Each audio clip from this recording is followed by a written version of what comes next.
everyone. Today I'm going to share some important listening tips with you. These tips will be very helpful for students who are struggling to achieve desired score in IELTS listening test. The first guideline is before practicing listening test, improve your general listening skills. The objective of IELTS listening section is to test your listening skills. Don't use practice test to improve your score. That's not sufficient. Listening practice test will help you to become familiar with the test, but won't much improve your listening abilities. It is advised to do other listening exercises like listening to TED Talks, TV programs, documentaries, English movies, etc. The second guideline is polish your topic vocabulary. Section 3 is generally about conversation related to education assignments. For example, a student and a tutor talking about an assignment or project work. Hence, it will be helpful if you learn all the vocabulary you can about studying at university and doing assignments. This way, you will understand this section better. The third guideline is focus on the word types. Try and figure out the word type while you are doing the listening exercise. For example, write N for noun, V for verb, and so on. It will help to focus on specific word forms while listening. The fourth guideline is plug in the situation.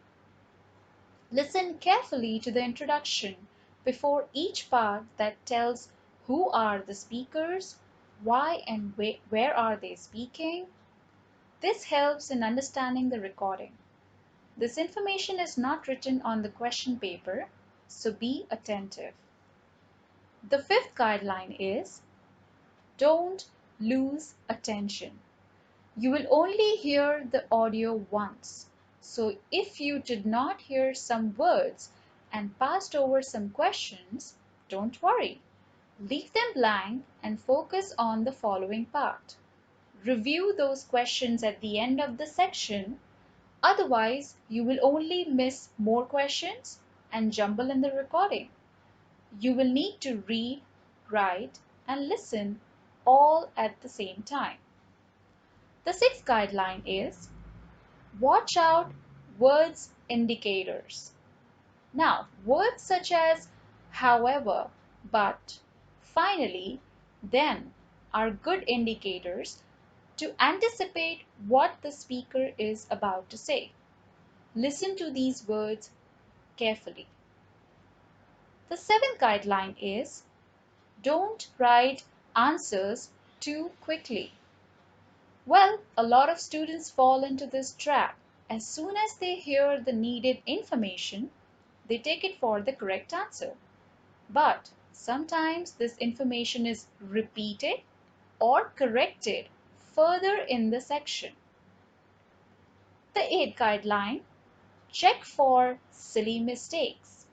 After each section, you have 30 seconds to check your answers. It is important to check spellings, plurals, and word forms.